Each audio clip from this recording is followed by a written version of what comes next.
Hi guys, so welcome to my Crushing 6 Max online poker course.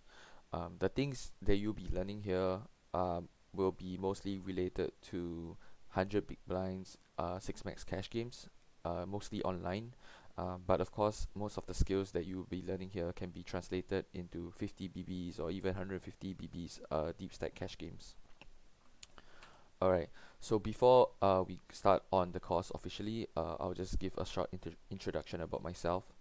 So I mainly play Pot Limit Omaha these days because I'm just better at that game, and the skill edges are bigger. But for No Limit Holdem, I play up to 400 NL. I have good experience using PO Solver, PT4, and Poker Snowy. So these three instruments are the instruments that I mostly use. And with regards to like which solver is actually the best, I think PO Solver is like the easiest one to use. Uh, and for Omaha, I play up to 5K and well, mostly I don't really play 5K much now because the rate is pretty high and the racks are still pretty good. But there is a lot of money to be made playing Omaha in this current environment. And for Omaha, I mostly use Monka Solver as my primary solver because PO Solver just solves for no limit hold'em spots. Right. So these are my results for some PL games that I played last year. And for this course specifically, um, this is like me going going to play like 200 NL for like 1 week, and these hand samples that I've obtained, I will be using them for hand history reviews in this course. Alright, so this course is actually for players who are trying to start out, basically for players who are trying to beat low stakes online. So if you are a high stakes player and you have a strategy that works, meaning you have positive win rate, then maybe this course is not for you. Um, in addition, I think this course is for players who are more open-minded, meaning players who have are willing to deviate from the own strategy and the things that they have been believing in, uh, that have not been able to generate them a positive win rate.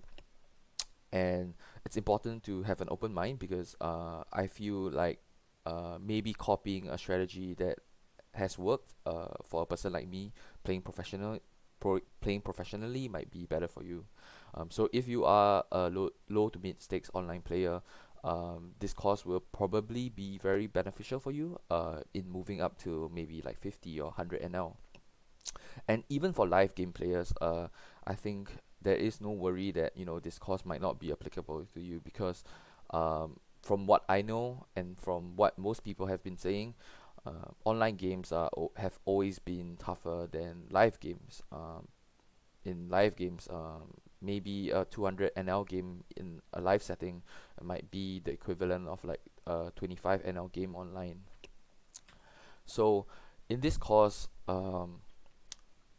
I will split the course into two following categories. One will be about pre-flop and one will be about post-flop. So I think playing pre-flop well is really important because everybody, well, not everybody, but most players in high stakes environments play perfectly pre-flop. They only deviate from their pre-flop strategy if they have really good reads. So if not, like it's important for us to be able to memorize or understand what the basic ranges are. This includes ranges for 3 betting and 4 betting, and ranges for playing multi-way.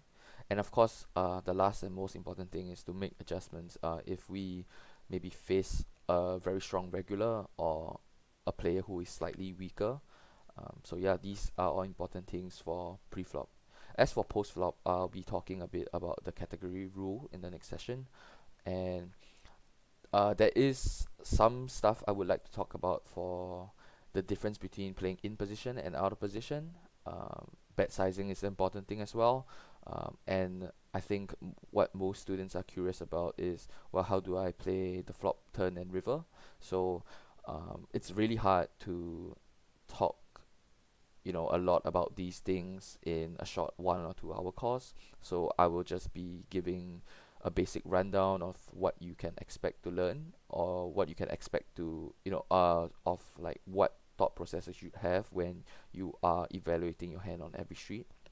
And the last thing I want to talk about is like spots of death, which mean spots that are very, well, in some sort of sense, very transparent, meaning villain only makes this play if he has it or if he doesn't have it. Um, and these are spots where all players should be careful. And in reverse, because these spots are so obvious, we should exploit these spots as well, right? So the last thing I would like to say for my introduction is that most players are running around trying to memorize using solvers, or maybe using what their coaches or what other players are saying online about, like, oh, how should I play this spot, when I have ace queen on this board. Is he betting the right move, is check raising the right move? And I think that's actually a really bad way to play poker, because that's not how you should go around learning how to play the game. Because these spots, they happen maybe a few times in many thousands of hands. And uh, if you want to be a better player, you should develop a thought process that will help guide you through all possible scenarios in poker. uh, and even if you do end up climbing because well, you are really good at memorizing spots, it might not really the success might not be replicated when you move up higher, because once you move above 50 NL, um, these players are thinking players. And if you are in certain spots where you haven't seen before, or like nobody has ever taught you how to navigate through these spots before, then you might end up in a tricky scenario where you might end up losing a lot of EV, because you're just not experienced, and you don't know how to come up with a strategy on the spot. So yeah, that's all for my introduction, and I'll see you guys next for the next video.